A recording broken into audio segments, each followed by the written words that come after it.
Kemudian dikirimi surat oleh Muhammad ibnu Yahya bahwa Al-Bukhari itu mengatakan lafaz Al-Quran adalah makhluk.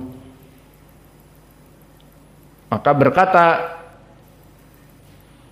Abdurrahman ibnu Abi Hatim, in taraka hadithahu aw lam yatrukahu Al-Bukhari thiqatun ma'munun muhtajun bih fil alim. Maka meskipun bapakku Abu Hatim dan Abu Zur'ah, kata Abdurrahman anaknya, meninggalkan Imam Al-Bukhari atau tidak meninggalkan Al-Bukhari, maka Al-Bukhari itu sendiri thiqatun ma'mun, dia dibutuhkan oleh semua orang yang berilmu karena ilmunya. Maka di sini yang namanya fitnah dari syaitan dikarenakan hasad dan iri dan dengki. Namun al-ibrah kembali kepada Allah dari ikhlas. Selama Imam Al-Bukhari ikhlas mengajari manusia, alhamdulillah ilmunya sampai this time. Siapa yang tetap menyala dan berkobar dari ilmu, Imam Al-Bukhari di kitabnya Sahih ataupun Muhammad ibnu Yahya Az-Zuhli yang dia juga mempunyai kitab hadis. Dia Amirul Mukminin fil hadis di zamannya. Maka siapa? Apakah ada yang membaca kitab Muhammad ibnu Yahya Az-Zuhli di zaman now? Maka itulah permasalahan fitnah dan sebagainya. Maka Allah memberikan kesabaran kepada orang yang bersabar, dan di dunia Allah akan mengangkat derajatnya. Maka sekarang kitab Muhammad ibnu Yahya Az-Zuhli tidak ada orang yang membacanya. Dan dulu dia melarang manusia untuk mendatangi Imam Al-Bukhari. Bahkan Abu Hatim dan Abu Zur'ah pun, kata anaknya, meninggalkan hadis Imam Al-Bukhari karena surat yang datang dengan mengklaim bahwa Al-Bukhari mengatakan lafaz bil Quran makhluk. Padahal tidak seperti itu. Maka fitnah-fitnah seperti itu berjalan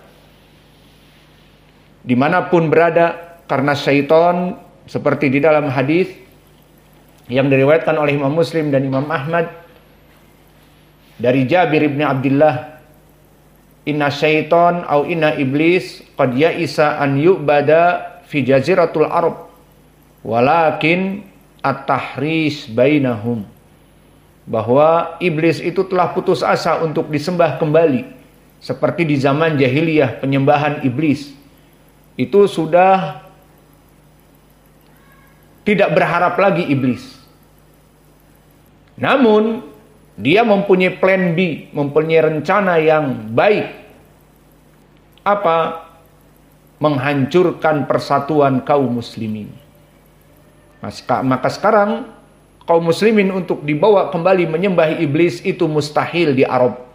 Namun kita menjadikan kaum muslimin orang-orang Arab saling mencela, saling bahkan berbunuh-bunuhan dari zaman dulu sampai zaman sekarang. Lihat di negeri-negeri Arab, terutama masalah politik dari orang-orang awam.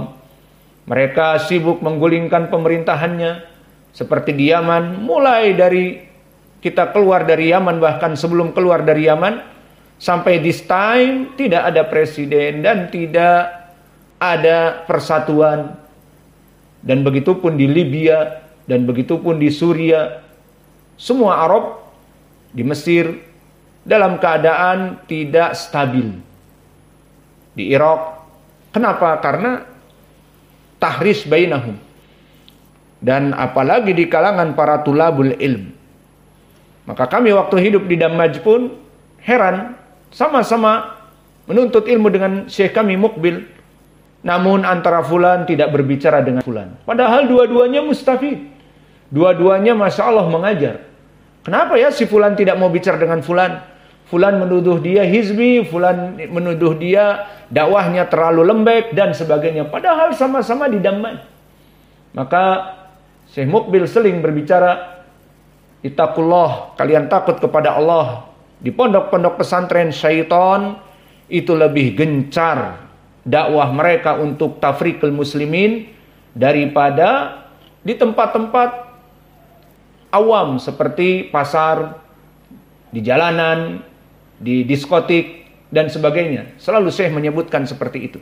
Dan kami sadari di sini sekarang bahwa fitnah masalah seperti itu banyak di tempat para penuntut ilmu karena syaitan haris. Adapun di pasar, di diskotik, tempat perzinaan, tempat keburukan, minum khamr, sudah jelas mereka mengikuti syaitan. Namun di tempat-tempat menuntut ilmu, semua menghafal Al-Quran, menghafal hadis dalam manhaj yang satu, dipisahkan oleh iblis. Antara fulan dengan fulan tidak berbicara, sehingga si fulan tidak butuh lagi untuk menuntut ilmu kepada fulan, si fulan lagi bahkan tidak butuh lagi untuk sholat berjamaah dan sebagainya bersama. Maka ini fitnah semua dari syaitan. Karena itulah yang diinginkan oleh syaitan, mempunyai plan B. Rencana yang kedua apa? Memecah belah. Maka selesai dari kisah tentang permasalahan Imam Al-Bukhari dengan gurunya Muhammad ibnu Yahya Az-Zuhli. Dan kalau kita lihat bagaimana kisahnya, sama, su tafahum, bahwa Imam Al-Bukhari tidak mengatakan Al-Quran makhluk dan tidak mengatakan lafaz dengan Al-Quran makhluk, dan itu akidah Ahlussunnah. Dia mengatakan bahwa Al-Quran kalamullah dan khalqu af'alul ibad, makhluk-makhluk semua dari amalan-amalan Bani Adam. Bani Adamnya sendiri makhluk, dan apa yang diperbuat Bani Adam itu pun makhluk. Maka permasalahannya tidak ada prinsipal, bukan masalah prinsip sampai Al-Bukhari harus dijauhkan kecuali hasad. Karena Imam Al-Bukhari kalau dibiarkan, semua muhaddisin akan datang berbondong-bondong karena ilmunya. Maka diuji oleh Allah, sebagian orang tidak datang kepadanya, ataupun yang dulu belajar kepadanya jadi tidak datang karena fitnah talafud bil Quran makhluk dan sebagainya. Maka ini pelajaran bagi kita dan pelajaran bagi antum. Nanti antum menjadi para asatidah dan setiap dari kalian mempunyai markaz. Jangan ada Uwais kemudian menjarah dari si Uzair, dan Uzair menjarah dari orang Batam, dan seterusnya. Tidak ada. Di antara kalian satu. Tidak ada hasad, tidak ada iri, tidak ada dengki. Semuanya berdakwah, saling mengundang, saling memberikan kajian. Alhamdulillah. Dan sanad Imam Al-Bukhari di sini sangat panjang. Karena pertama di sini dia meriwayatkan dari Muhammad ibnu Yahya Az-Zuhli yang di Tabaqah ke-10 seperti Tabaqah Imam Al-Bukhari. Kemudian meriwayatkan dari Abdullah ibnu Musa, dan Abdullah ibnu Musa di Tabaqah yang ke-9. Maka sedikit-sedikit sehingga banyak sanadnya. Maka Ubaidillah ibnu Musa dia adalah Al-Kufi, dan dia kedudukannya di Tabaqah At-Tasi'ah dan rawi yang thiqah. Maka disebutkan oleh para ulama seperti berkata Abu Hatim, dia Saduq Hasanul Hadis Al-Kufi.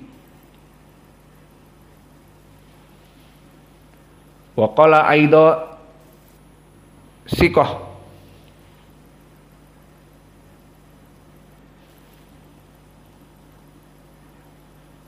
Dan berkata Yahya ibnu Ma'in thiqah. Kemudian meriwayatkan dari Israil, dan Israil adalah ibnu Yunus As-Sabi'i. Israil ibnu Yunus ibnu Abi Ishaq As-Sabi'i. Maka Israil dia adalah cucu dari Abu Ishaq As-Sabi'i, seorang muhaddis yang masyhur, imam muhaddis namun mudallis. Dan kedudukan Israil tidak sampai kepada derajat imam, maka dia disebutkan oleh para ulama rawi yang thiqah. Namun keutamaan Israil, dia meriwayatkan dari kakeknya Abu Ishaq sangat kuat, lebih kuat dari bapaknya Yunus. Jadi Yunus misalnya belajar seperti Hudzaifah belajar dari saya. Kurang begitu kuat. Hudzaifah punya anak. Anak kamu namanya apa Hudzaifah nanti? Misalnya namanya Ahmad. Maka Ahmad lebih serius dari Hudzaifah. Maka disebutkan di dalam kutub tarikh ataupun kutub Al-Jarh wa Ta'dil, berkata Imam At-Tirmidzi, Israil sabtun fi Abi Ishaq. Bahwa Israil itu hafalannya sangat kuat kepada Abu Ishaq, kakeknya. Dan bahkan disebutkan oleh Abu Hatim, siqatun saduq min atqani ashab Abi Ishaq. Dia sangat kuat hafalannya, mutkin, jika meriwayatkan dari kakeknya. Maka kesimpulannya, jika kita rujuk, Israil meriwayatkan dari bapaknya, dari Abi Ishaq. Dan Israil meriwayatkan langsung dari Abi Ishaq, kakeknya. Namun para ulama jika meriwayatkan dia dari Abi Ishaq, maka hadisnya sangat kuat. Sampai disebutkan bima adkur dari Abdurrahman ibnu Mahdi. Israil asbat fi riwayati jiddihi ka'annahu yaqra'ul Qur'an. Maka dia meriwayatkan hadis dari kakeknya itu sangat kuatnya, sampai-sampai dia membaca Al-Quran. Seperti antum merajaah Al-Quran. Karena antum hafal sekarang merajaah juz pertama, juz kedua, juz ketiga. Atau apalagi juz amma. Apalagi surat Al-Fatihah. Maka disebutkan bahwa hadis-hadis periwayatan Israil dari kakeknya dihafal sangat kuat, seakan-akan dia membaca Al-Fatihah. Maka Al-Fatihah tidak butuh murojaah. Semua orang hafal Al-Fatihah mendadak. Disuruh jadi imam, langsung bisa membaca Al-Fatihah. Maka ini disebutkan oleh para ulama, hadis Israil kepada kakeknya sangat kuat, seakan-akan dia membaca Al-Fatihah. Maka inilah kekuatan periwayatan Israil dari kakeknya. Namun di sini lihat, apakah dia meriwayatkan dari kakeknya atau tidak? Jawabnya tidak. Di sini dia meriwayatkan dari Mansur. Hakada. Maka Mansur di sini adalah Ibnul Mu'tamir. Dan Ibnul Mu'tamir maknanya Mu'tamir Ibnu Sulaiman At-Tarkhan, imam. Maka Mansur ini anaknya imam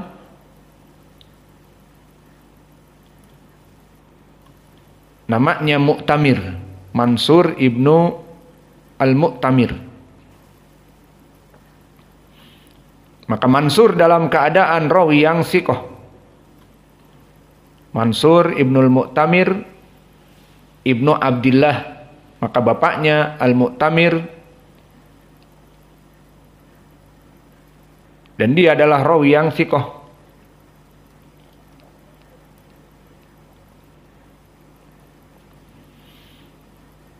Disebutkan oleh Syu'bah Mansur minas siqat. Dan dia keutamaannya di sini seperti Imam Ahmad min asbatin nas fi Ibrahim. Bahwa Mansur dari perawi yang paling kuat dari Ibrahim. Siapa Ibrahim di rawi ini? Rawi ini adalah Ibrahim Ibnu Yazid An-Nakhai, seperti nanti akan datang. Maka di sini faidahnya, di sanad ini periwayatan Mansur dari Yazid gurunya, dari Ibrahim gurunya sangat kuat. Maka kita berpindah kepada gurunya. An Ibrahim, siapa? Ibrahim Ibnu Yazid An-Nakhai. Dan Nakhai adalah Al-Kufi. Dan begitupun Mansur Ibnul Mu'tamir, maka dia Al-Kufi.